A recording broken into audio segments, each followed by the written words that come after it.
Pai amado e querido, em nome de Cristo Jesus, graças nós te damos, Senhor, porque o Senhor é um Deus bom.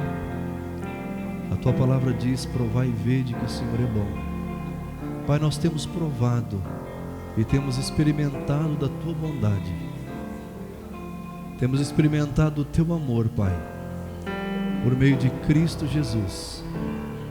Jesus Cristo morrendo naquela cruz, era o Senhor mandando uma carta de amor para a humanidade, dizendo: eu amo vocês. Ninguém tem maior amor do que aquele que dá a vida pelo seu irmão. E o Senhor Jesus, nosso irmão mais velho, deu a vida por cada um de nós. Pai, que amor é este? Que amor é este que transcende todos os nossos entendimentos? Que amor é esse que o mundo não conhecia até Jesus vir à terra? Pai, a tua palavra diz que existe a fé, a esperança e o amor. Mas vai chegar um dia que a fé vai se acabar, a esperança também, e o maior deles é o amor. Por isso, no seu amor nós estamos, Pai. Nós recebemos o seu amor com muita alegria, com muita gratidão. Pai, nós somos filhos amados do Senhor, e nós queremos nessa noite, Pai, com todo o amor do coração, aplaudir o Senhor, honrar o Senhor, bendizer o teu nome. Santo, santo, santo, santo, santo, santo. Jesus, Jesus, Jesus. Aleluia, aleluia. Louvado seja o nome do Senhor. Glória a Deus. Eu saúdo a todos com a graça e a paz do Senhor Jesus. Aqueles que nos assistem ou ainda vão nos assistir pelas redes sociais, você é muito bem-vindo a essa celebração. Podeis assentar.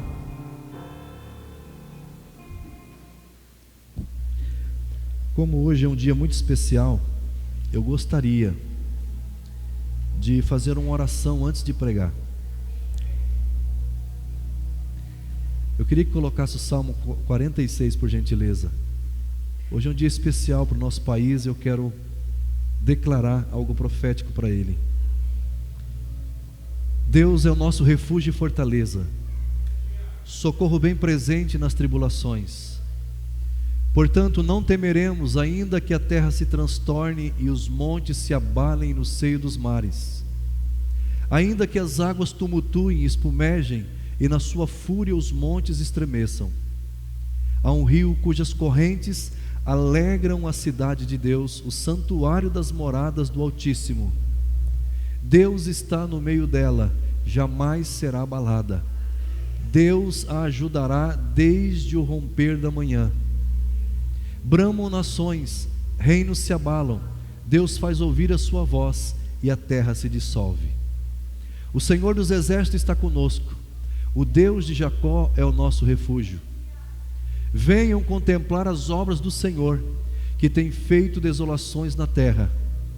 Ele faz cessar as guerras até os confins do mundo, quebra o arco e despedaça a lança, queima os carros no fogo. Aquietem-se e saibam que eu sou Deus. Sou exaltado entre as nações, sou exaltado na terra. Pai, em nome do Senhor Jesus Cristo, graças eu te dou, porque o Senhor é Deus poderoso sobre toda a terra, soberano. E o Senhor olha todas as nações, Pai, inclusive a nossa, e por isso nós descansamos no teu amor, descansamos no teu poder, em nome de Jesus Cristo. Amém. Amém, queridos. Eu gostaria de ministrar uma palavra com o seguinte título: a escada da consagração. A escada da consagração, a jornada de Cristo e o convite à exaltação. Nós vamos perceber que essa escada é a única escada que quando você desce, aí é que você sobe. A escada da consagração. Quem desceu essa escada da consagração foi o próprio Jesus Cristo. Só que tem um detalhe: essa escada, você tem alguns degraus que você toma a decisão de pisá-los, mas existe um degrau que você precisa ser chamado. É isso que nós vamos ver essa noite. O texto é Filipenses 2, 5 a 9. Olha o que diz a Bíblia: tenham entre vocês o mesmo modo de pensar de Cristo Jesus, que mesmo existindo na forma de Deus, não considerou ser igual a Deus algo que deveria ser retido a qualquer custo. Pelo contrário, ele se esvaziou, assumindo a forma de servo, tornando-se semelhante aos seres humanos, e reconhecido em figura humana, ele se humilhou, tornando-se obediente até a morte e morte de cruz. Por isso também Deus o exaltou sobremaneira, e lhe deu o nome que está acima de todo nome. Aleluia. Então eu vou pregar esses versículos essa noite, essa escada, e depois você vai perceber que você é convidado também para pisar nesses degraus. Amados, Jesus Cristo nos deixou o exemplo perfeito de um caminho que vai da entrega voluntária à exaltação divina. Os primeiros degraus se chama entrega, esvaziamento, humilhação e obediência. Todos esses degraus, eles nos cabem, mas a exaltação é o degrau onde nos ergue. Essa mensagem é fruto da minha caminhada com o meu pastor Pio Francisco de Carvalho. Eu tenho aprendido isso com ele e quero compartilhar com vocês. Vivemos em tempos, amados, em que a exaltação é buscada antes da obediência. A exaltação é buscada antes da entrega, antes do esvaziamento, antes mesmo da obediência à palavra do Senhor. Muitas pessoas desejam o palco antes da cruz. Vocês estão aí? Dá um sinal que você está vivo. Mas o céu nos apresenta um caminho inverso, revelado em Cristo Jesus. O céu nos apresenta um caminho inverso, revelado em Cristo Jesus. Em Filipenses capítulo 2, Paulo não apenas nos ensina a doutrina, mas nos convida a imitar o maior exemplo da história da humanidade, um Deus que desceu aos homens, para que os homens pudessem subir a Ele. É uma lição profunda sobre a verdadeira grandeza e a forma como o reino de Deus opera. O reino de Deus opera contrariando toda a lógica humana. Toda a lógica humana é contrariada quando se diz respeito ao reino de Deus. E o reino de Deus, ele tem um poder de ascensão. O ano da ascensão. Não tem como nós vivermos esse ano da ascensão se nós não descermos esses degraus. No versículo 5 a Bíblia diz: haja em vós o mesmo sentimento que houve também em Cristo Jesus. Esta passagem é uma escada espiritual. Em cada degrau aprendemos um pouco mais de quem Cristo é e sobre o que Deus espera sobre nós. Então vamos destrinchar esses versículos nessa noite. O primeiro versículo é entrega. A primeira palavra, o primeiro ponto é entrega. No versículo 6 diz assim: sendo em forma de Deus, não teve por usurpação sendo igual a Deus. Então Jesus Cristo, ele era igual a Deus. A Bíblia diz: no princípio era o verbo, e o verbo estava com Deus, e o verbo era Deus. Então Jesus Cristo, ele tinha os mesmos atributos de Deus: onipotente, onipresente, onisciente, imutável, único. Só que quando Jesus ele vem aqui para a terra, ele se despe dessa glória. Ele não deixa de ser Deus, porque existe algum mistério que a teologia chama de união hipostática. O que é isso? Jesus Cristo é 100% homem e 100% Deus. Isso é um mistério. Então Jesus, ele abriu mão de toda a sua glória para estar aqui. Para você entender o que eu estou falando, Imagine você do seu tamanho começar a entender a formiga dentro do formigueiro. Não tem como você entender a formiga dentro do formigueiro sem se você se tornar uma formiga. Foi assim que Deus fez. Para ele entender a humanidade, para ele salvar a humanidade, ele precisou se tornar humano. Ele era muito grande. Jesus tinha todos os direitos divinos, uma posição de glória e autoridade que já fazia parte da sua natureza. Ele era Deus e nada lhe faltava em sua divindade. No entanto, o que vemos aqui não é uma perda ou roubo à sua divindade, mas uma decisão consciente. Ele decidiu entregar-se voluntariamente ao plano redentor do Pai. Por isso que o apóstolo João ele diz, porque Deus amou o mundo de tal maneira. Então esse é o projeto de Deus. O amor de Deus fez com que Jesus ele cedesse, se entregasse a esse amor para morrer por mim e por você. Por isso nunca diga que você não tem valor, porque no mínimo você vale a vida de Cristo. No entanto, o que vemos aqui não é uma perda, como já falei. Essa entrega não se deu apenas no Calvário. Essa entrega começou no céu, quando o Verbo que era Deus decidiu assumir a forma humana. A palavra grega traduzida por forma é morphe, indica sua natureza essencial, confirmando quem Jesus era, por essência. Deus, contudo, ele sendo Deus, contudo, não se apegou ao direito, a essa glória natural, mas abriu mão dela voluntariamente, por amor e para cumprir toda a vontade do Pai Celestial. É essa entrega radical que marca o início da verdadeira cristã. A verdadeira vida cristã é marcada pela entrega. Por isso que nós vemos muitos cristãos ainda sofrendo. Por quê? Porque aceitam Jesus, e eu quero dar um exemplo aqui agora. Imagine um bebê nascendo no Brasil. Se o bebê nasceu no Brasil, ele é brasileiro, sim ou não? Sim, mas no entanto, para que esse bebê usufrua de tudo que o Brasil tem para ele, ele precisa crescer, ele precisa ter registro no cartório, e quando ele vai crescendo um pouco mais, ele começa a estudar, e depois ele faz carteira de motorista, depois ele abre uma empresa, começa a trabalhar em algum lugar, e aí ele começa a usufruir dos direitos do brasileiro. Então eu estou querendo dizer que quando você aceita Jesus, você nasce de novo, mas para você usufruir do reino de Deus, você precisa se entregar. Se não se entregar, você é só um salvo, mas não vai usufruir daquilo que Deus tem para você. Vocês estão aí ainda? Quem não entrega o trono, jamais está preparado para a cruz. Eu quero contar uma história para vocês. Um missionário entregou sua herança, carreira e segurança para viver entre os índios, em um lugar inóspito.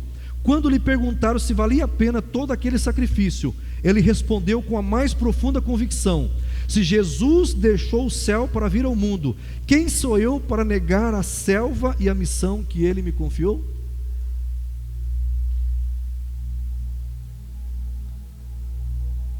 O primeiro degrau dessa escada, dessa descida de escada, se chama-se entrega. O segundo degrau chama-se esvaziamento. Olha o versículo 7. Mas esvaziou-se a si mesmo. Muitas pessoas perguntam: pastor, por que eu não fluo a minha vida? Eu estou ensinando hoje. Por que não flui? Porque você nunca se entregou, porque você nunca se esvaziou. E eu também. Isso vale para mim também. Olha lá, este é um dos conceitos mais profundos do cristianismo, representado pelo termo grego kenosis, que significa literalmente esvaziar completamente. Então a vida cristã não se trata de encher primeiro, se trata de esvaziar. Se você esvaziar, Deus te enche. Cristo não apenas desceu de sua posição celestial, ele foi além. Jesus esvaziou-se. Importante notar que esse esvaziamento não implicou em perder sua divindade. Jesus permaneceu plenamente Deus. O que ele abriu mão foi da manifestação externa de sua glória. O que ele abriu mão foi dos privilégios naturais à sua divindade. O que ele abriu mão foi do reconhecimento e adoração que lhes eram devidos. Ele, Jesus Cristo, o Criador do universo, assumiu a forma de servo. Jesus assumiu a condição mais humilde entre os homens, tornando-se vulnerável e dependente. O que é isso? Jesus, ele era uma criança como qualquer uma outra. Maria tinha que limpar o bumbum dele. Jesus não brincava no terreiro da casa e fazia um bonequinho e depois ele batia as palmas, o bonequinho virava, saía andando. Não, era uma criança normal que chorava.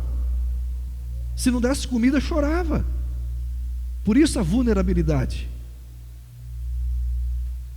Isso é um mistério divino, amados. Deus em sua plenitude se fez vazio para nos encher.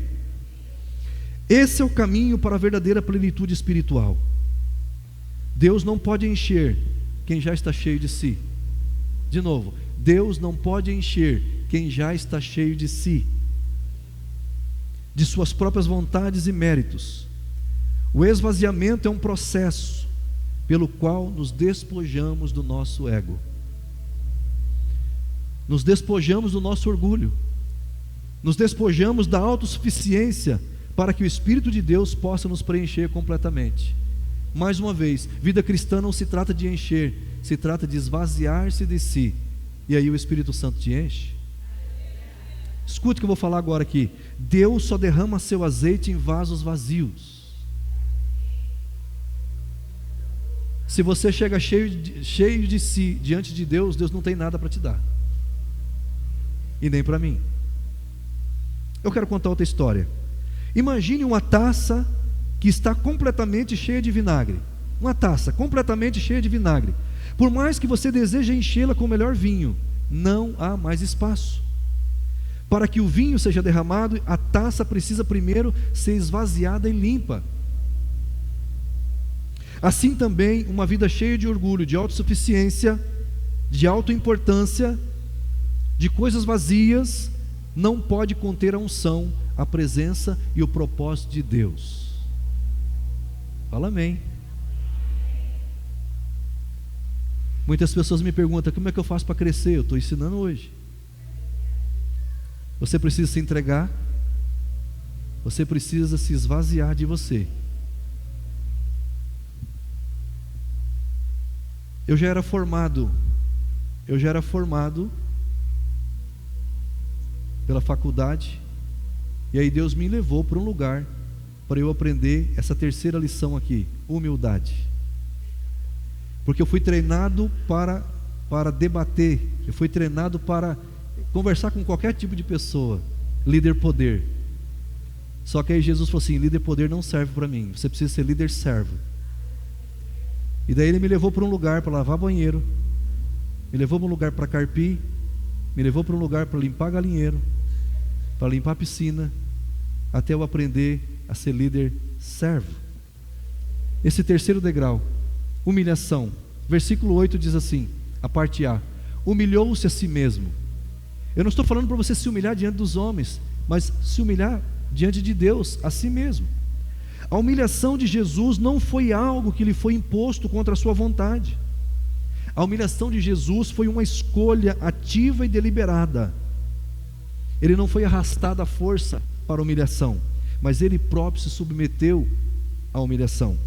A palavra grega aqui não sugere uma humilhação passiva, mas a atitude de alguém que se abaixa voluntariamente.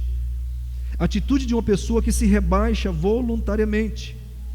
Cristo, sendo Deus, sendo quem era, o Filho de Deus, escolheu a via da humildade radicalmente, sendo Deus, passa a ser homem.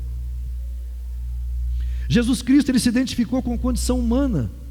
Em sua mais profunda fragilidade, nasceu como um bebê, dependente de tudo da mãe e do pai, dos seus pais terrenos, permitindo-se ser incompreendido.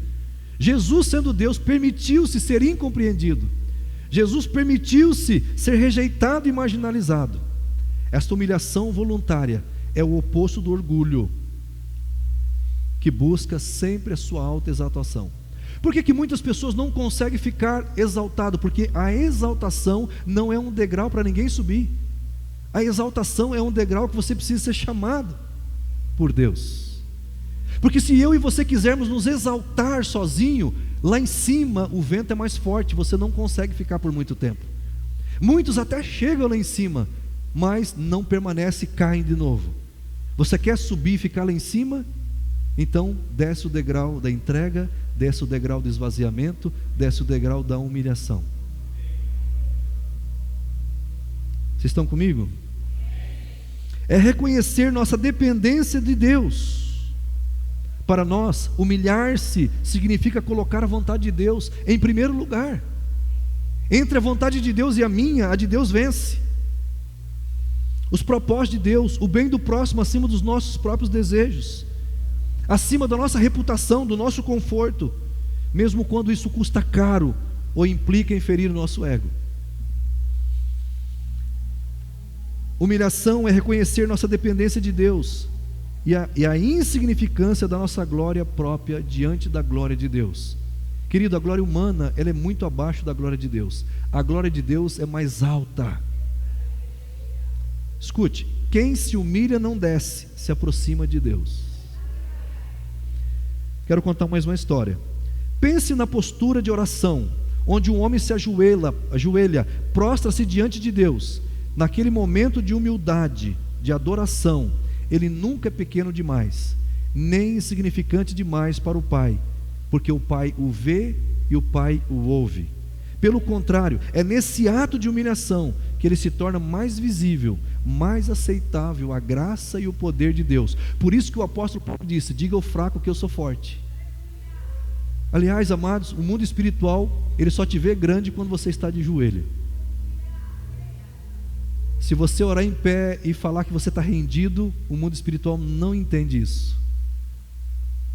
Aleluia. Só quando você se coloca de joelho. Eu estou dizendo que só ora de joelho? Não. Eu só estou dizendo que aqueles que se rendem se colocam de joelho. Quarto ponto: obediência.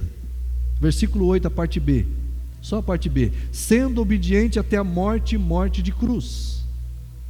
Então a obediência de Cristo é o ponto mais alto de sua entrega. A obediência de Cristo é o ponto mais alto do seu esvaziamento. Qual é a prova que uma pessoa se entregou, se esvaziou e se humilhou? A obediência, a prática da palavra. Quando eu e você não conseguimos praticar a palavra, amados, é porque nós não nos entregamos ainda, nós não nos esvaziamos ainda, nós não nos humilhamos ainda diante de Deus. Porque quem se entrega, quem se esvazia e quem se humilha, ele obedece a Deus.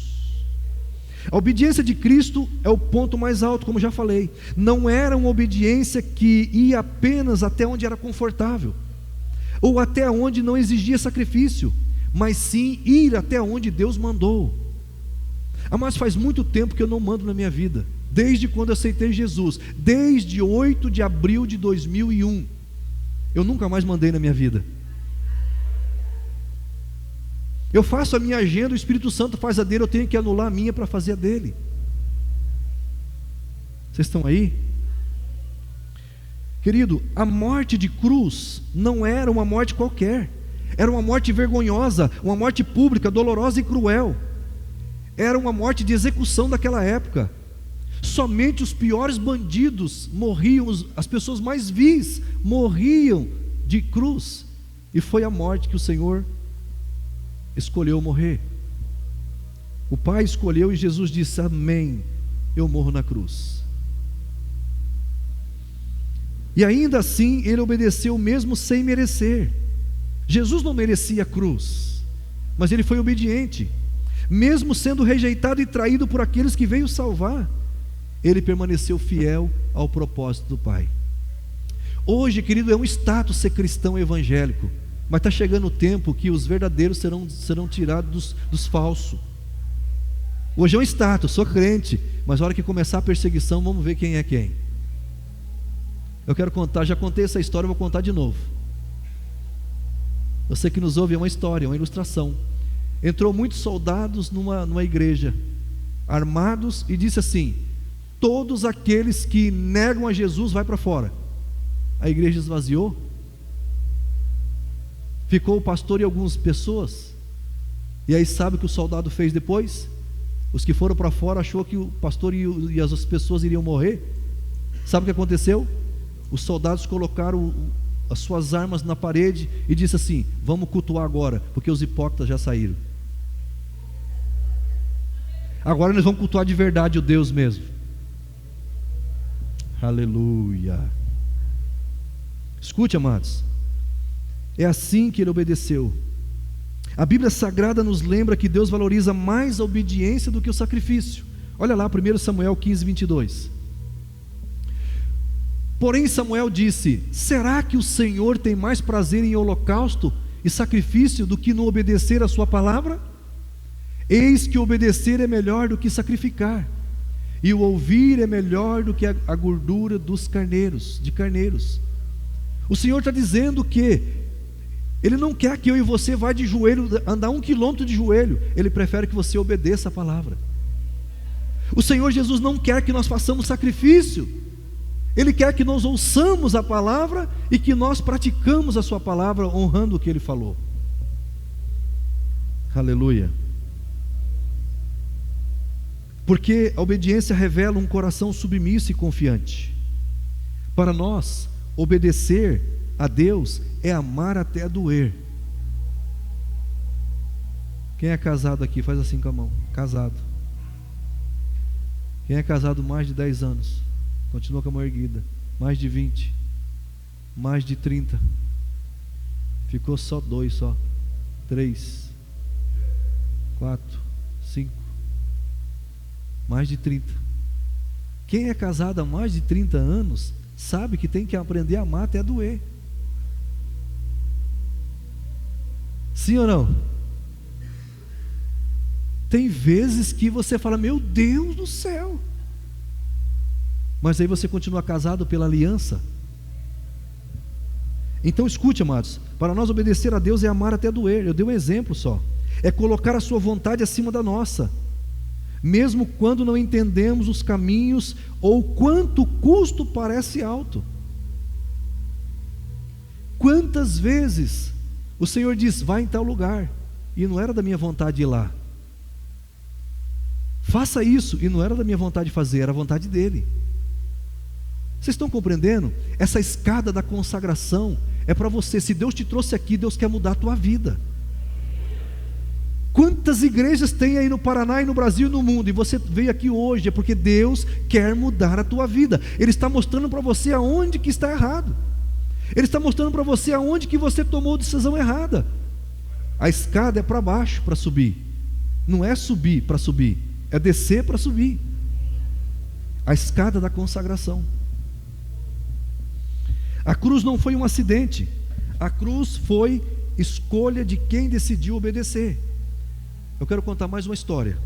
Conta-se que um pastor no Vietnã, durante um período de intensa perseguição religiosa, ele foi preso por pregar o evangelho, e seus últimos escritos na prisão traziam uma mensagem poderosa, dizendo assim: se me calarem, obedeço em silêncio, mas obedecer ainda será o meu grito mais alto.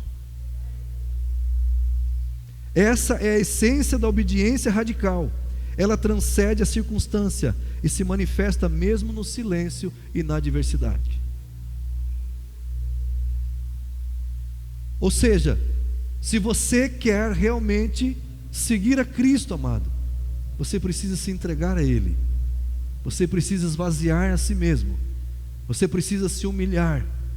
E aí confiar, obedecer. E aí confiar que Ele vai te exaltar. O quinto ponto, exaltação, versículo 9. Pelo que também Deus o exaltou soberanamente. Amados, porque Jesus, Ele entregou, porque Jesus se esvaziou, porque Jesus se humilhou, porque Jesus obedeceu, Deus o exaltou soberanamente. E Paulo diz que o nome de Jesus agora tem poder no céu, na terra e debaixo da terra.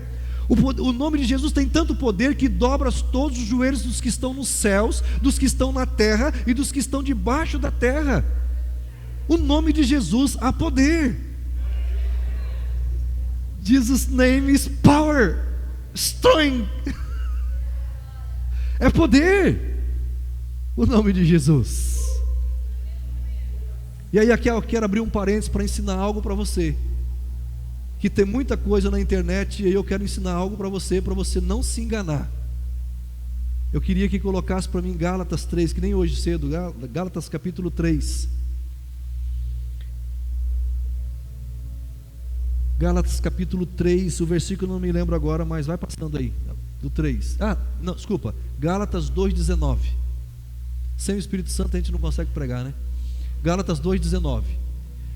Paulo falando, eu estou abrindo um parênteses aqui para ensinar algo aqui, para que você não seja enganado pela internet. Porque eu, mediante a própria lei, morri para a lei. Presta atenção nisso. Porque eu, mediante a própria lei, morri para a lei, a fim de viver para Deus. Então escute, não tem como viver para Deus e para a lei. Eu sou um pregador da graça de Deus, da graça e do reino. Eu não prego Moisés. Então, ou nós estamos vivos para Deus e mortos para a lei, ou vivo para a lei e mortos para Deus. Não tem que estar os dois ao mesmo tempo. Pastor, qual que é a diferença? Na lei você faz, fazer. Se você faz, Deus faz. Se você não faz, Deus não faz. Na graça não é fazer, na graça é ser filho amado, perdoado, agraciado, mais que vencedor. Escute, na lei você precisa conquistar, você precisa dar o seu máximo, os seus diplomas valem alguma coisa, mas na graça não. Na graça você não conquista nada, você só recebe o que Ele conquistou. Por isso nós não somos mais um exército de conquista. Nós somos um exército que recebe as conquistas que Jesus já ganhou. Ainda não está claro, eu vou explicar melhor. Gálatas capítulo 5. Depois a gente volta aqui. Gálatas 5:1. Olha lá. Para a liberdade foi que Cristo nos libertou. Por que Paulo está dizendo para a liberdade foi que Cristo nos libertou? Eu vou explicar para você o que é a lei, o resumo da lei. Amarás o Senhor teu Deus de todo o teu coração, com todo o teu entendimento, com toda a tua força, e o próximo como a ti mesmo. Guardarás o sábado, não tomarás o nome do Senhor em vão, não furtarás, não matarás, não roubarás, não levantarás falso testemunho, não cobiçarás, não mentirás, não cobiçarás a mulher do teu próximo, nem o jumento do teu próximo, nem a casa do teu próximo, nem a empresa do teu próximo. Se você conseguir cumprir isso 24 horas por dia, durante todo o tempo da sua vida, então viva a lei. Para a liberdade foi que Cristo nos libertou. Por isso permaneçam firmes e não se submetam de novo a jugo de escravidão, tentando cumprir uma coisa que você nunca vai conseguir cumprir. Olha o que Paulo fala depois aqui, ó. Eu, Paulo, lhes digo que se vocês se deixarem circuncidar, circuncidar é da lei, é cortar o prepúcio do homem ali. Circuncidar, leia comigo, Cristo não terá valor nenhum para vocês. Por isso que ou você vive para a lei e morre para Cristo e Deus, ou você morre para a lei e vive para Cristo. De novo, olha lá, mais um. De novo, quando a Bíblia, que é extremamente sucinta, ela usa uma redundância, é porque está dizendo, presta atenção nisso. Olha lá, de novo, testifico a todo homem que se deixa circuncidar, que o mesmo está obrigado a guardar toda a lei. Tudo isso que eu falei, o resumo da lei são os 10 mandamentos, mas ela tem 613 preceitos, ela tem milhares de estatutos e juízos. Olha lá, mais um. Vocês que procuram justificar-se pela lei, estão, leia comigo, estão separados de Cristo. Vocês caíram da graça de Deus. Querido, não tem como cair para cima. Se cair é porque a graça está em cima e a lei está embaixo. Então você que está em Cristo, não caia para a lei. Não é pelo teu esforço mais. Querido, escute o que eu vou te falar para você. Na lei, as pessoas, os pregadores da lei, eles pregam, depois eles querem receber elogios. Oh, pastor e tudo. Irmão, eu não preciso de elogio nenhum. Eu sei quem eu sou em Cristo. Então quando eu descer daqui, eu não preciso de tapinha nas costas. Por quê? Porque se eu estou aqui pregando, o mérito é dele. Agora lá, Gálatas 2:20, para você entender o que eu estou falando. Gálatas 2:20. Logo já não sou eu quem vive, mas Cristo vive em mim. Então se Cristo vive em mim, quem está pregando aqui? Então eu não tenho mérito nenhum. Por que as pessoas não querem ir para a graça? Porque para a graça os diplomas deles não valem nada. Eu tenho um monte de diploma em casa, irmão. Tenho um dossiê de diploma, de formações, de ensino superior. Mas Paulo diz, tudo isso é esterco. Eu deixei tudo isso como esterco para ganhar a Cristo. Para que servem os diplomas? Os diplomas é título de cidadão romano. Quando você vai falar com as autoridades, seu diploma vale alguma coisa. Mas com Deus, olha lá, não sou eu quem vive, mas Cristo vive. E esse viver que agora tenho na carne, vivo pela fé no Filho que me amou e se entregou por mim. Irmão, deixa eu escandalizar você. Na igreja é o único lugar onde o doutor senta e o analfabeto prega. O único lugar na face da terra. Por quê? Porque não estamos falando de performance. Tem doutores que pregam? Claro que tem, mas não estamos falando de performance, estamos falando de fé. Todo conhecimento humano está em 3 colunas. Quiseram colocar uma 4ª coluna, mas não aceitaram, porque era o conhecimento popular. Então, quais são esses 3 colunas de conhecimento? Quer aprender sobre isso? Faça FATEM. As 3 colunas de conhecimento: filosofia, ciência e teologia. Cada uma dessas colunas de conhecimento tem uma chave mestra que abre. Na filosofia é a razão, na ciência é o experimento, mas na teologia é fé. Então não adianta você querer entrar em cada conhecimento com a chave errada. Você vai falar para um filósofo, ele diz, mas por que isso? Tá, mas e por quê? Então por quê? Por que é isso? Por que isso é assim? Aí vai na ciência, deixa eu ver se eu consigo colocar isso no laboratório, deixa eu ver se eu consigo provar isso. Aí você vem na fé e fala assim, eu creio. E a Bíblia diz, isso lhe foi imputado com justiça, só com eu creio. Amado, escute, toda a questão de Noé, tudo que aconteceu na terra. Então algumas pessoas dizem que tem que fazer isso, a terra, como é que estava os lençóis, os corais embaixo dos mares que estavam 1,5 km debaixo. Vão querer provar. E tem como provar hoje. A ciência, cada dia mais que a ciência quer provar a Bíblia, ela fala que a Bíblia está certa. Cada dia mais.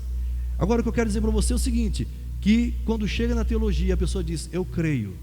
Pronto, não preciso que ninguém me prove nada, não preciso ter razão nenhuma. Se Deus falou para mim, está falado. Quem está aí?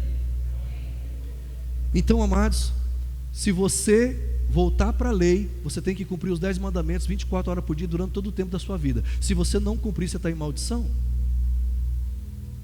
O capítulo 3 de Gálatas, vai lá. Se não me falha a memória, é 3,15. Veja o 3,15 agora. Gálatas 3,15.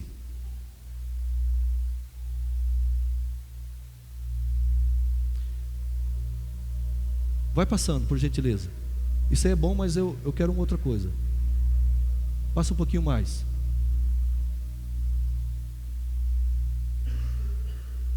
Isso, olha lá. Porque se a herança provém de lei, já não decorre da promessa, mas foi pela promessa que Deus a concedeu gratuitamente a Abraão. A promessa que Deus concedeu gratuitamente a Abraão. Logo, para que é a lei? Ela foi acrescentada por causa da transgressão. Porque se não tiver a lei, a pessoa matava outra pessoa, aí não tinha lei, não matarás, aí ninguém podia fazer nada. E você sabe que se você cometer algo que não está no Código Civil, você não cometeu crime nenhum, porque não tem lei.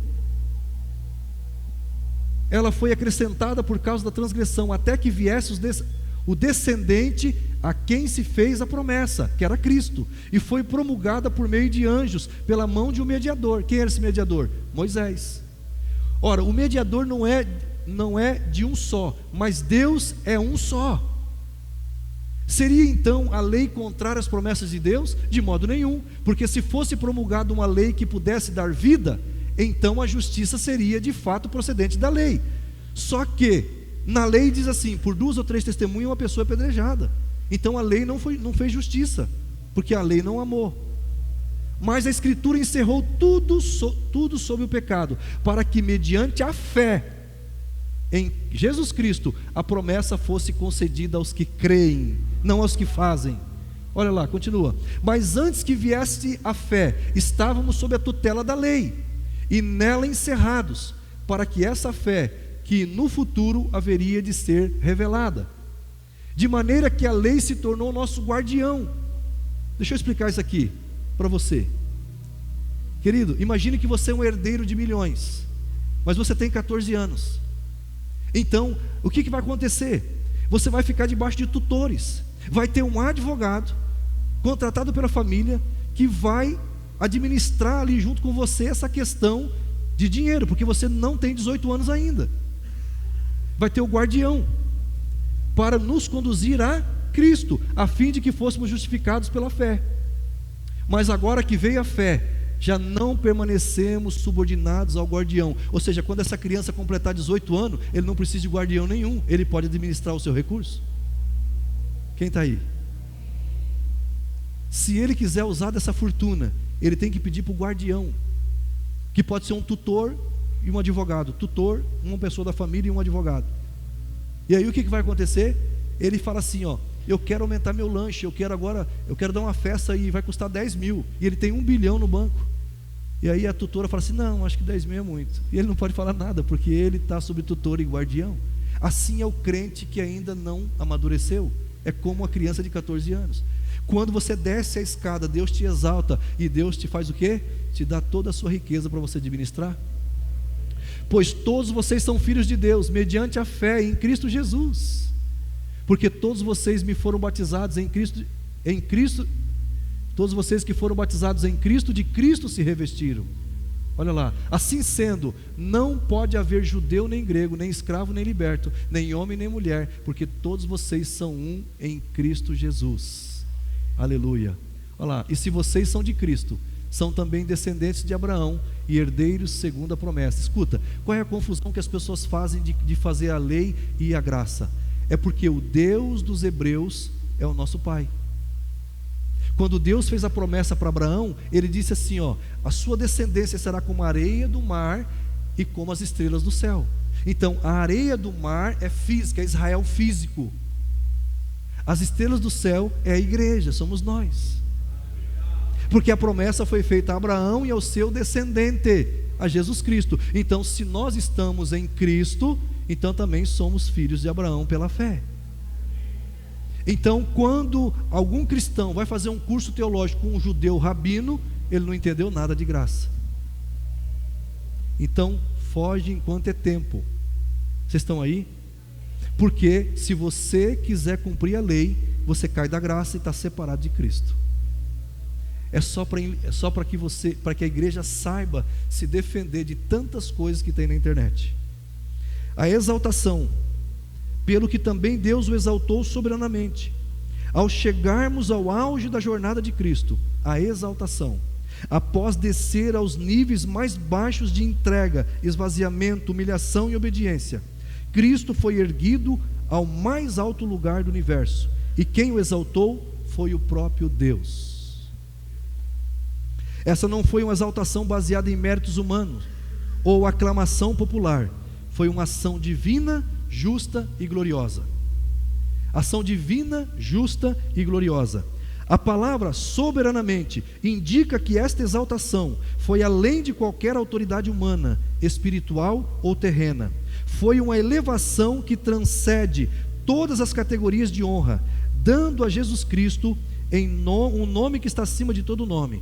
Este é o princípio do reino de Deus: quem se humilha será exaltado. Aleluia. Você pode se esforçar para subir os degraus da entrega, você pode se esforçar para subir ou descer os degraus do esvaziamento e da obediência, mas a exaltação o coloca no lugar de honra e autoridade. Lugar de honra e autoridade você não se coloca, é Deus que coloca você. Lugar de honra e autoridade você precisa ser chamado. Até a obediência você sobe, mas a exaltação Deus te chama. Aleluia. O trono só é acessível a quem já passou pela cruz. Por isso Deus te trouxe aqui, porque Deus quer exaltar a sua vida, meu irmão. Deus quer exaltar a sua vida. Deus quer fazer algo tremendo e maravilhoso na sua vida nesta noite. Se você entender hoje e começar a se entregar, se esvaziar, se humilhar e obedecer a palavra, Deus vai colocar você no lugar de autoridade e de honra. E quando Deus coloca, ninguém tira. Quando Deus coloca, ninguém tira. Quando Deus coloca, ninguém tira. Aleluia. Glória a Deus.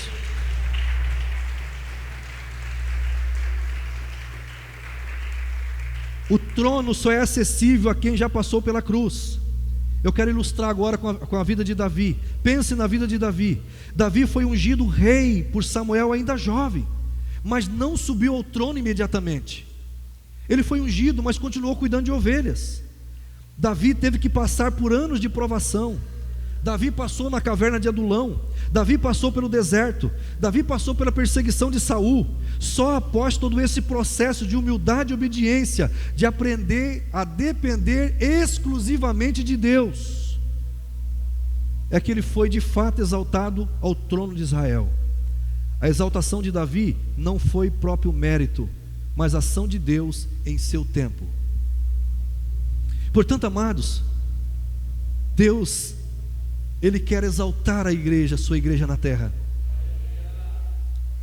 Escute, eu vou falar a diferença aqui. 90% da igreja não segue a Jesus, só estão salvos por Jesus. Pastor, o que você está falando? Eu estou dizendo que 90% da igreja não está salva, mas não segue a Jesus. Coloca para mim João 1:29.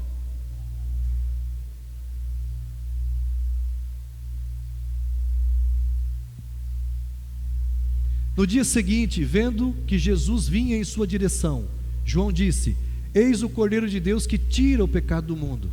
Então Jesus veio na direção de João como o Cordeiro de Deus que tira o pecado do mundo. Salvação. Agora continua aí, por favor. Vai indo, vai falando, vai indo. A hora que vai lá. Depois, quando fala de novo, no outro dia, vai lá, mais um pouquinho, mais, isso. No dia seguinte, outro dia, no dia seguinte, João estava outra vez na companhia de 2 dos seus discípulos, e vendo Jesus passar, agora Jesus não veio, Jesus passou de longe, vendo Jesus passar. No primeiro Jesus veio para salvar, mas no segundo Jesus passou. Olha lá, eis o Cordeiro de Deus, mas não falou que tira mais o pecado do mundo, porque ele já tinha salvo. Agora olha o que acontece aqui agora, ó. Os 2 discípulos, ouvindo-o dizer isso, seguiram a Jesus. Então, salvação é quando você confessa Jesus como Senhor e Salvador. Seguir Jesus é quando você desce a escada da entrega, quando você desce a escada do esvaziamento, quando você desce a escada da humilhação, da obediência, aí você está seguindo Jesus. Por isso que só 10% estão fazendo isso. A partir de hoje vai ser 100% aqui, amém? Entende? Eu quero dar uma revelação aqui sobre o arrebatamento. Isso vai ficar gravado aqui. Eu quero dar uma revelação sobre o arrebatamento. Apocalipse capítulo 12. Eu queria que ficasse gravado isso. Viu-se um grande sinal no céu, uma mulher vestida do sol, com a lua debaixo dos pés, e uma coroa de 12 estrelas na cabeça. Essa revelação estava eu e o Rodrigo, não sei onde que o Rodrigo está. Está ali, eu e o Rodrigo estavam orando e conversando, e o Senhor deu ali a revelação. Olha lá, viu-se um grande... A mulher estava grávida e gritava com dores de parto, sofrendo tormentos para dar à luz. Viu-se também outro sinal no céu, e eis um dragão grande e vermelho, com 7 cabeças e 10 chifres, e nas cabeças 7 diademas. A sua cauda arrastou a terça parte das estrelas do céu, os quais lançou para a terra. E o dragão se deteve diante da mulher, que estava para dar à luz, a fim de devorar o filho dela quando nascesse. Ela deu à luz um filho homem, que há de governar todas as nações com cetro de ferro. Isso é Jesus, é característica de Jesus no milênio. Olha lá. E o filho da mulher foi para junto de Deus e do seu trono. Então imagine uma mulher grávida aqui agora. Vamos supor que essa mulher tenha 50, 60 quilos. 60 quilos tem essa mulher. Qual que é a proporção do bebê que está na barriga dela? 4%? 3%? Essa era a primeira revelação que eu tinha, que seria arrebatado tantos por cento, porque era só o filho que foi arrebatado lá, e o filho da mulher foi arrebatado. Só que aí o Senhor disse que quem estava dentro era o próprio Cristo, é o corpo de Cristo. Então quem vai ser arrebatado? O corpo de Cristo. Quem? Aqueles que estão seguindo. Aqueles que dizem assim: eu vou ficar em casa, não preciso ir na igreja. Esse fica. Eu tenho que falar porque o Senhor me revelou, eu tenho que mostrar.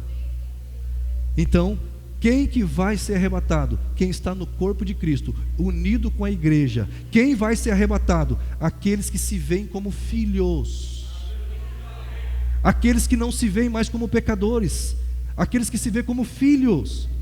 Irmão, você precisa entender uma coisa: quando você entregou a sua vida para Jesus, Jesus perdoou os seus pecados do passado, do presente e do futuro. De novo, quando você entregou a sua vida para Jesus, Jesus perdoou os seus pecados do passado, do presente e do futuro. Agora, para você entender o que eu vou falar, imagine que eu alugue a sua casa por 5 anos e eu já pague adiantado os 5 anos. Então isso quer dizer que eu não preciso pagar com você durante 5 anos. Mas no 3º ano, a pessoa vai testar você e diz assim: me paga o aluguel. O que eu vou mostrar para ela? O recibo. Então escute o que eu vou falar. Na cruz do Calvário, Jesus redimiu você. O sangue de Jesus clamou por você. O sangue de Jesus pagou por você. O sangue de Jesus purificou você. Isso significa, a purificação de Jesus significa que Ele tirou o peso da culpa. Então, se o pecado ele foi tirado de você, Jesus pagou o pecado. O meu pecado e o seu pecado foi punido em Cristo. Então, se foi punido em Cristo, vai ser punido em mim de novo? Se a minha culpa estava sobre Cristo, eu preciso sentir culpa de novo? Eu vou contar uma história que eu conto no gabinete, agora eu quero que fique gravado. Imagine que uma pessoa atropele uma criança, e essa criança morre, e os pais dessa criança vai para a rua pedindo mas eles não querem justiça, eles querem juízo. Eles querem que a pessoa vá presa, condenado. E essa pessoa, ela, como réu primário, ela pega uma pena. Estou fazendo uma ilustração para você entender. Ela ia pegar 15 anos, pegou 1/3 da pena e fechado, vamos dizer assim. E o que aconteceu? 1 ano preso, diga comigo, 1 ano preso. Juízo. 2 anos preso. Juízo. 5 anos preso. Juízo. Passou os 5 anos, ele cumpriu os 5 anos, a pena que lhe foi imposta, aí a justiça foi feita. Então significa que depois que, com conjunto ali, ele levar os papéis da sua soltura, o que vai acontecer? Ninguém mais pode condenar essa pessoa por esse crime. Diga comigo, ninguém paga 2 vezes pelo mesmo crime. Se essa mulher e o pai dessa criança falam assim: foi pouco ele ter ficado 5 anos preso, eu vou contratar um outro advogado para que ele entre, para que aumente a pena. Nenhum advogado pega essa causa. É causa perdida. Por quê? Porque ele já cumpriu a pena. Aleluia. Então escute, meu amado, Jesus Cristo, ele morreu, ele foi crucificado às 9 horas da manhã. Alguma Bíblia diz a hora terceira. Ao meio-dia, Jesus, a hora sexta, foi colocado sobre ele todos os nossos pecados. Coloca para mim 2 Coríntios 5:21, por gentileza. Aquele que não conheceu o pecado, Deus o fez pecado por nós, para que nele fôssemos feitos justiça de Deus. Então isso significa que lá na cruz, ao meio-dia, todos os meus pecados do passado, do presente, os que eu ainda vou cometer, foram lançados sobre Cristo. Os seus também. O sangue de Jesus pagou os seus pecados, pagou os meus pecados. O sangue de Jesus purificou os nossos pecados, ou seja, tirou a culpa. E o sangue de Jesus clamou por nós. Então Jesus na cruz, ele nos protegeu. Ele morreu a nossa morte. A morte de Jesus foi vicária. Isso quer dizer morte substitutiva.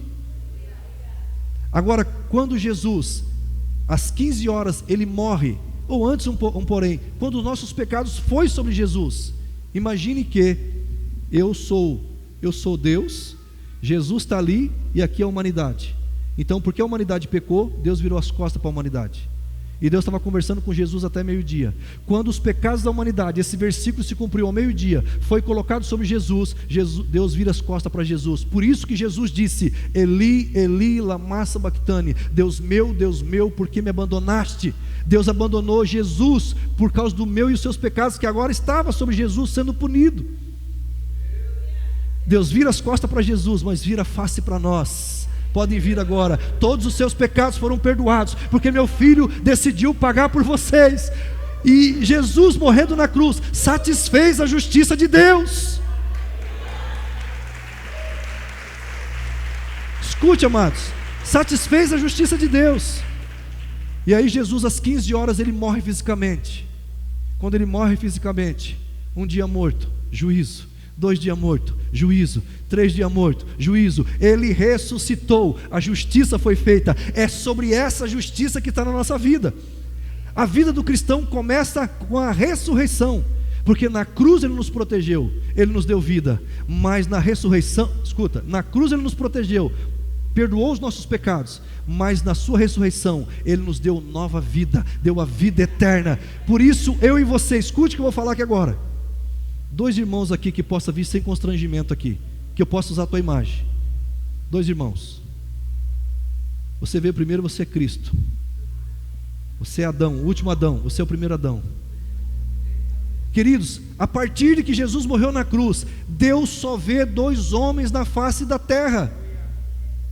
Deus não vê multidão, meu irmão. Deus vê os que estão sob o primeiro Adão, que pecaram e destituíram estão da glória de Deus, e Deus vê os que estão em Cristo, que é o segundo e último Adão. Então é muito simples. A humanidade é dividida nesse contexto que eu estou falando apenas em 2 grupos: aqueles que estão no primeiro Adão e aqueles que estão em Cristo. Quem está no primeiro Adão está condenado, já está condenado. Quem está em Cristo, nenhuma condenação há sobre a vida dele. Vocês estão compreendendo, amados? Então Jesus não veio apontar o seu pecado. Só que tem uma coisa, permaneça um pouquinho mais aqui. Ah, mas é muito bom essa graça. Eu vou contar outra história para você. Imagine um homem que devia muito dinheiro para o outro, e ele fugiu porque ele não tinha como pagar. Esse cara queria matá-lo, mas ele sentiu saudade da sua mãe. E aí ele voltou para visitar sua mãe de noite. No outro dia bate palma na frente da casa da mãe dele, e ele não sabia que era o que ele devia para o cara que ele devia. E aí ele abre a porta, o cara fala assim: é você mesmo que eu estou procurando. Já saca uma arma, um 38 que não falha, aponta para ele e diz: paga o que você me deve, se você não pagar eu vou te matar. Ele disse: eu não tenho como te pagar. Ele puxa o gatilho, a mãe dele pula na frente. A mãe dele recebe um tiro no coração. E um tiro no coração, querido, está comprovado que a pessoa demora 5 minutos para morrer, agonizando. A pergunta é: se você fosse esse filho, vendo a sua mãe agonizando nos teus pés por causa de uma dívida sua, você contrairia outra dívida?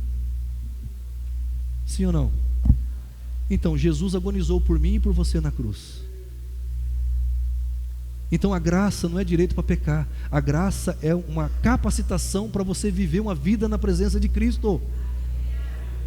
A graça, ela te capacita. A graça, ela não te condena. A graça te eleva. Escute, a graça, quando você erra, ela não fala que você é uma pessoa. A graça, quando você erra, o Espírito Santo te convence assim, ó: lembra que você é filho amado, lembra que você é perdoado, lembra o que Cristo fez por você. É assim que o Espírito Santo convence quem está na graça. Por isso, meu amado, hoje você que está ouvindo essa mensagem ou vai ouvir, você pode decidir em continuar em condenação no primeiro Adão, ou escolher Cristo Jesus e receber a leveza, porque Jesus disse: vinde a mim, vós todos que estáis cansados e sobrecarregados, e eu vos aliviarei.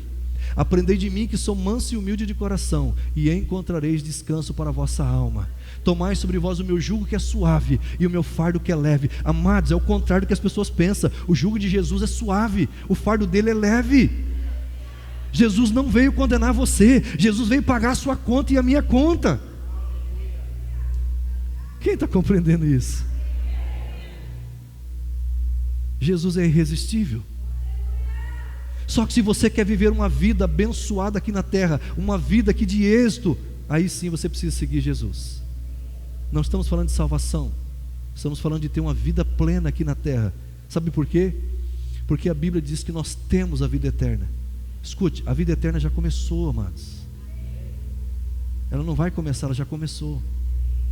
Quando você começa a entender essas coisas que eu preguei hoje, você começa a viver um padrão de vida que poucas pessoas conhecem. Você que aceitou Jesus, você é um novo tipo de ser humano na face da terra. Você tem valor. Você tem valor. Agora escute, você precisa fechar um ciclo para continuar outro ciclo. O Espírito Santo está me falando para falar tudo isso, amados. A vida de um homem é 10 ciclos de 7. É 70 anos. Quem passar com isso é enfado e canseira. Tem gente que vai 100 e poucos anos, mas a regra é 70. Então 10 ciclos de 7. Deixa eu explicar algo para você que eu ensino na escola da vida. Você anda 7 anos, tem uma barreira. Essa barreira é para você pular para o outro ciclo, que é mais 7 anos. Depois, outra barreira, você pula e vai para cá. O que você faz para pular de uma barreira para outra? Você tem que sair da zona de conforto. E você cai na zona do medo. Você enfrenta os seus medos. Você cai na zona do aprendizado. Você aprende algo novo. E aí você cresce. Quando você cresce, você pula a barreira e vai para outro nível. Só que, escute o que eu vou falar. Para você permanecer no outro nível, você tem que fechar o ciclo anterior. E o ciclo anterior volta para cá. Você tem que desapegar de tempo, lugares e pessoas. E você tem que se permitir permanecer no outro ciclo.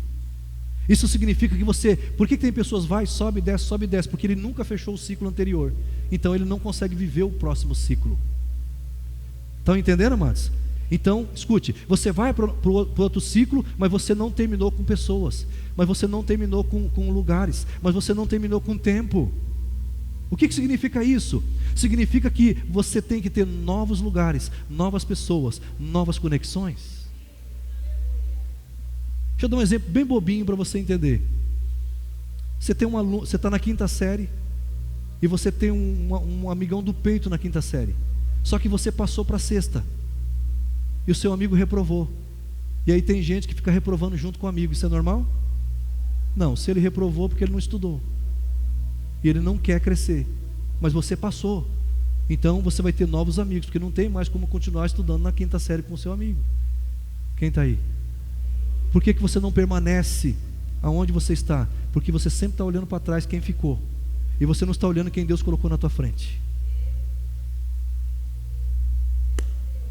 Então você precisa se permitir ir para outro ciclo, senão você fica indo e voltando. Então, escute, na vida espiritual, você tem que decidir. Tem crente que ele fala assim: eu sou um pouquinho Adão, sou meio maliciosão, mas eu também sou Cristo. Eu misturo um pouquinho. Graça e lei, meu irmão, não funciona. Graça e lei, Ananias e Safira, os dois morreram. Ou você está na graça, ou você está na lei. Agora olha o que a Bíblia diz em Romanos 8:1. Por gentileza, gratidão a vocês. Aplauda Jesus na vida deles. Agora pois, agora o que? Agora que você está entendendo tudo isso. Agora que você está entendendo tudo isso, já não existe. Nós somos justificados pela fé. Eu creio em que Cristo fez, pronto, é justificado. Olha lá, já não existe nenhuma condenação para os que estão em Cristo Jesus. Mas, olha lá, continua. Porque a lei do Espírito da vida em Cristo Jesus te livrou você da lei do pecado e da morte. Então quem está no primeiro Adão está na lei do pecado e da morte. E quem pode te livrar da lei do pecado e da morte é só Cristo, através da lei do Espírito da vida. Por isso, meu irmão, aqui está a lei do Espírito da vida, e aqui está a lei do pecado e da morte. Por que muitas pessoas não conseguem firmar? Porque quando você começa a seguir a Cristo, o diabo faz de tudo para você vir para cá de novo. E aí como que você consegue se manter aqui? Se entregando, se esvaziando, se humilhando e obedecendo. E aí Deus te exalta. E quando Deus te exalta, o diabo não te pega mais. Quem está aí? Por quê? Porque você passou, você foi forjado, você desceu a escada. Aleluia. Apocalipse capítulo 4. versículo 1 e 2. Se não me falha a memória, é isso. Vamos lá. Olha lá. Depois dessas coisas olhei. João, o apóstolo João estava na ilha de Patmos. Depois dessas coisas olhei, e eis que havia uma porta aberta no céu, e a primeira voz que ouvi, que era como de trombeta, ao falar comigo, disse: para ser exaltado, você tem que esperar ser chamado. Suba aqui. Olha lá. E eu lhe mostrarei o que deve acontecer depois dessas coisas. A exaltação, amado, não é você que sobe o degrau, é Deus que te chama. Por isso não queira colocar as pessoas na posição que Deus não colocou, porque você só tem o que os céus te dá. Jesus estava na frente de Pilatos, Pilatos dizendo assim como governador: você não sabe que eu tenho autoridade para te prender e para te crucificar, ou para te soltar? Jesus olha para ele e diz assim: nenhuma autoridade você teria sobre mim, se do alto não tivesse sido dado, se meu Pai não tivesse sido dado. Então não queira colocar as pessoas na posição que Deus não as colocou.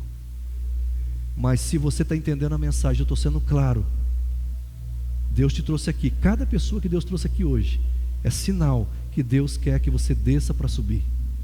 Deus quer fazer de você algo extraordinário nesses últimos dias da igreja na terra. Coloque-se em pé, por gentileza.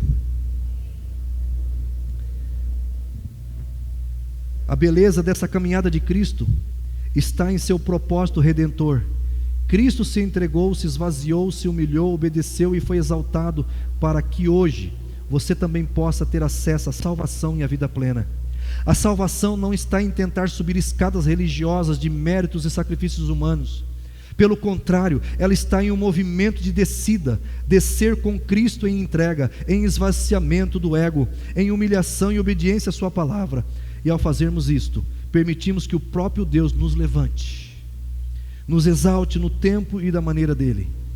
Esse é um convite à rendição total, a confiança de que o caminho do servo é o caminho da verdadeira glória. Queridos, eu queria que você ficasse em pé. Se você não aguentar ficar em pé, sente, por favor, mas eu queria que você ficasse em pé se você puder. Cada um desses degraus da caminhada de Cristo é, portanto, um chamado direto à nossa vida. Primeiro, a entrega. A pergunta é: isso aqui é uma aplicação, é uma prática da palavra. Olha lá, entrega. O que em sua vida você ainda não entregou completamente ao senhorio de Cristo? O que na sua vida você não entregou ainda completamente ao senhorio de Cristo? Quais áreas você ainda retém controle? Esvaziamento. O que precisa sair da sua vida? Orgulho? Autossuficiência? Ambições egoístas? Para que Deus possa enchê-lo em seu espírito? Humilhação. Você está verdadeiramente disposto a se abaixar, a renunciar à sua própria vontade, para que Deus cresça em você e através de você? Obediência. Até onde você tem obedecido a Deus? Apenas quando é fácil ou até mesmo quando dói e exige sacrifício? Exaltação. Confie. Esse degrau não é seu para alcançar.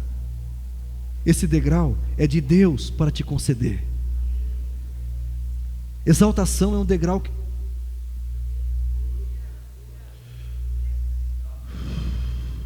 Exaltação é um degrau que Deus concede. Não é um degrau que você conquista. Na sua área, na sua profissão, se você está entendendo o que eu estou falando, se Deus te exaltar na sua profissão, ninguém te derruba mais. Quem está aí? Quem está entendendo, amados? Sua parte, escute, sua parte é viver os degraus anteriores com fidelidade. O que eu e você precisamos fazer depois de salvos? Nos entregar, viver uma entrega contínua, nos esvaziar. O que nós precisamos? Se humilhar diante de Deus. Olha lá Tiago 4,10, olha o que diz: humilhem-se diante do Senhor e Ele os exaltará. Como é que nós nos humilhamos diante do Senhor? Descendo a escada que o próprio Jesus passou. O nosso mestre por excelência, o nosso alvo é Jesus, Jesus Cristo de Nazaré. Eu não sou o seu alvo, os pastores não são o seu alvo, o alvo é Jesus. E Jesus passou por esse caminho, e se eu sou cristão, eu também preciso passar. Só que se eu me humilhar com Jesus, eu vou ser exaltado com Ele. Aleluia. Eu quero fazer um apelo a você. Se você deseja viver esse padrão de Cristo, se você anseia descer com Ele para ser levantado por Ele em sua glória, eu convido você agora, sentado ou em pé, aí você escolhe. Nós não estamos na lei, amém? Não tem regra. Sentado ou em pé, você escolhe o jeito que você achar melhor. Pastor, eu quero ajoelhar. Joelha. Não estou falando que é nada. Sentado ou em pé ou ajoelhado, o que você quiser. Curve a sua cabeça, aí onde você está, em oração, entregue-se a Ele. Peça a Deus que esvazie você daquilo que não agrada a Ele. Peça a Deus que ensine você a se humilhar e a obedecer. Dê esse passo de fé hoje. Você não precisa fazer tudo de uma vez. Vai ter um louvor. Em um momento você vai orar com Deus. E depois, um instante só.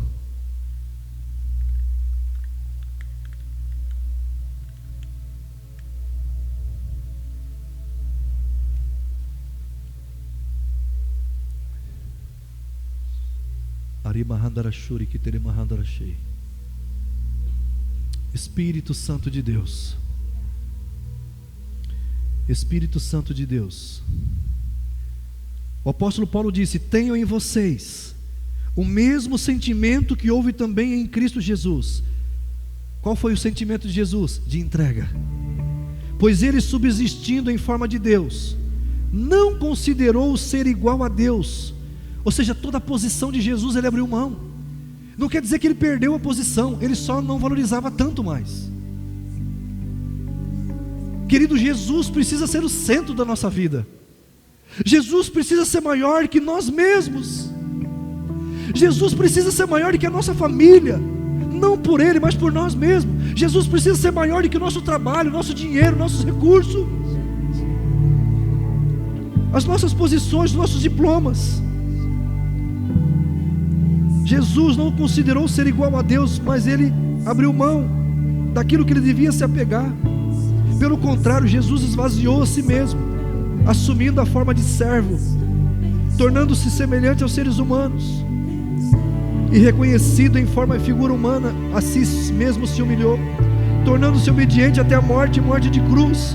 Por isso escute isso aqui, por isso também Deus o exaltou. Por que Deus exaltou Jesus? Porque Ele desceu, Ele se entregou, Ele se esvaziou, Ele se humilhou, Ele obedeceu. Por causa disso, agora Deus levanta Ele.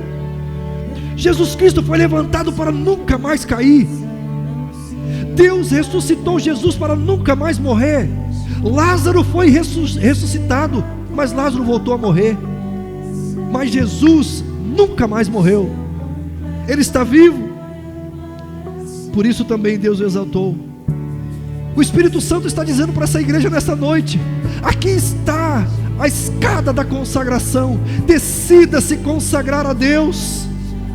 Como é que eu vou consagrar a Deus, pastor? Se entrega, meu irmão, 100% na mão do Senhor.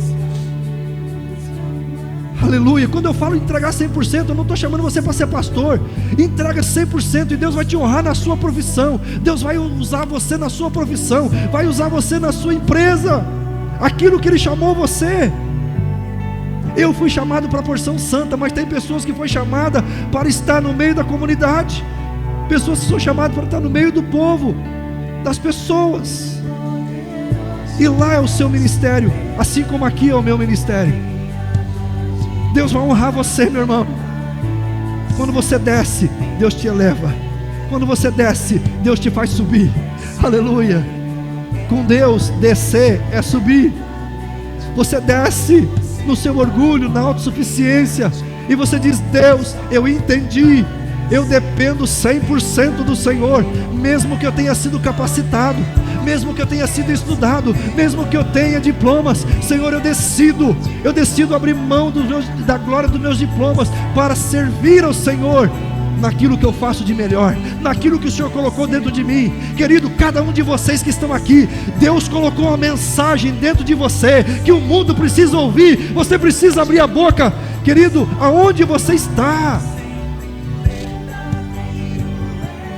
Se você crê, diga assim comigo: Pai Celestial, eu creio que Jesus Cristo veio a este mundo em carne, nasceu da Virgem Maria, morreu numa cruz, foi para o Hades, mas ao terceiro dia ele ressuscitou, subiu aos céus e se assentou à direita de Deus Pai Todo-Poderoso, e de lá intercede por nós.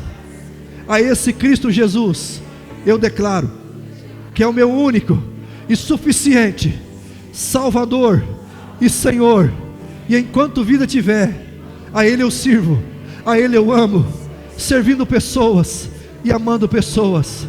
Diga assim: eu desligo a minha alma de todo o meu passado, tudo aquilo que é meu, que está no meu passado, que está com pessoas que já morreram, eu requeiro agora, em nome de Jesus, e te peço, Pai, lava no sangue de Jesus, e traz purificado para mim, tudo aquilo que é do meu passado, que tocou minhas emoções, que tocou meu espírito humano, que tocou o meu corpo, eu entrego agora, e rejeito, em nome de Jesus.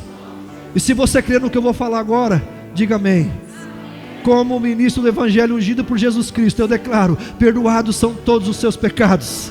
Diga amém, aleluia. Dê um brado de vitória ao Senhor, aleluia, aleluia. Oh, glória a Deus. A escada da consagração, Jesus passou por essa escada, Ele nem precisava, mas Ele fez isso para nos dar exemplo. E você, a partir de hoje, amados, vai viver um novo tempo na sua vida, aleluia. Você saiu daqui decidido, fecha o teu ciclo com Adão, para com isso. Adão, lei e graça da morte, fecha, diz assim: Adão não tem nada mais a ver com você, agora eu pertenço a Cristo Jesus. Eu não quero saber de você, eu quero Cristo, aleluia, glória a Deus. Se prepare para você parar os teus anos cronológicos. Deus me deu a unção de não envelhecer, eu quero declarar sobre a vida de vocês. As pessoas falam assim: não, você não parece a idade que você tem. Eu digo: eu decidi não envelhecer, decidi não ficar velho. Por quê? Porque eu decidi viver a vida de Cristo. E quantos anos Cristo tinha quando morreu?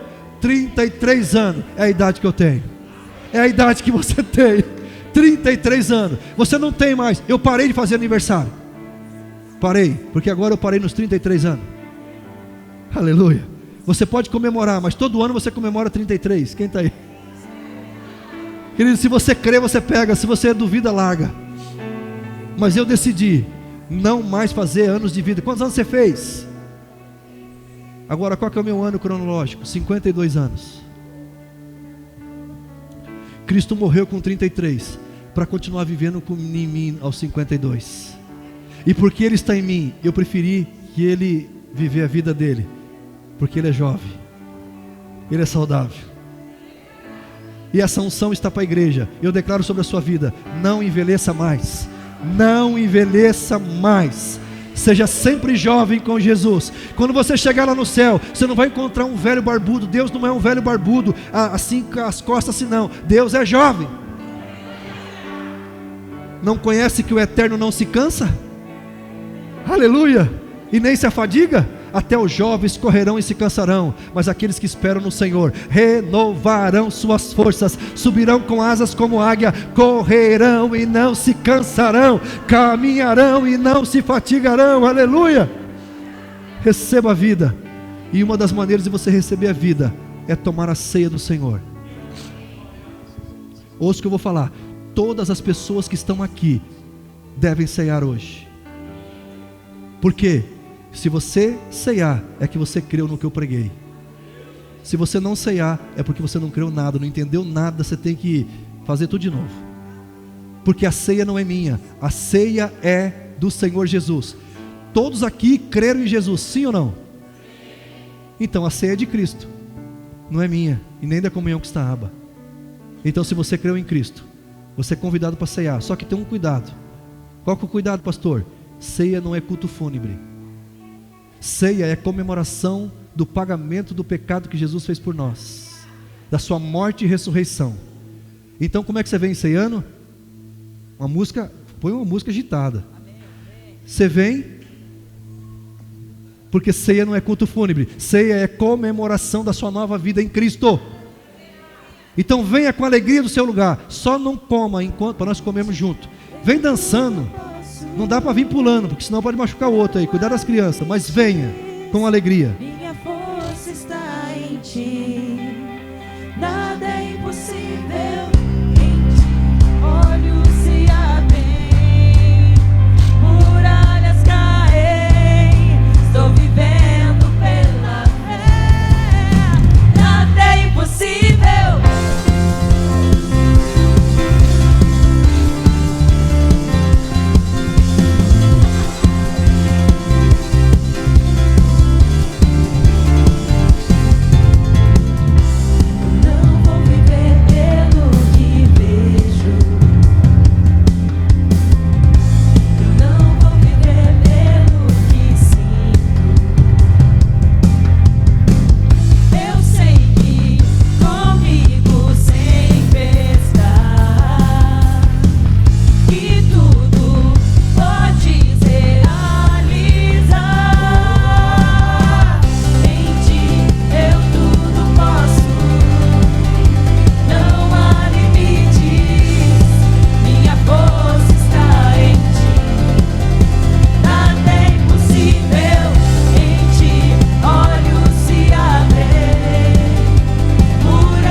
Jesus, o apóstolo Paulo disse: eu recebi do Senhor que também vos entreguei, que na noite em que o Senhor Jesus foi traído, ele tomou o pão, o cálice, deu graça e disse: isso é meu corpo, que é dado por vós, para que você saiba que você está na nova aliança.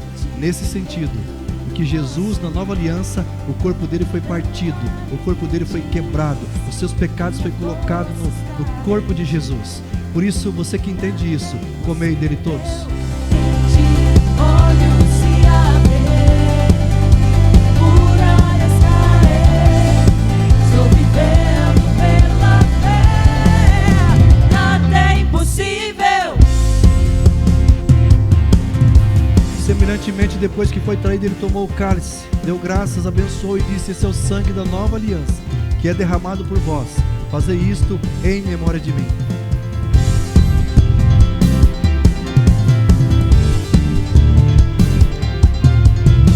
Que o amor do Pai, que a graça de nosso Senhor e Salvador Jesus Cristo e a comunhão do Espírito Santo estejam com vocês agora, a semana toda, na sua casa, no seu trabalho, nos seus estudos. E nós dizemos amém.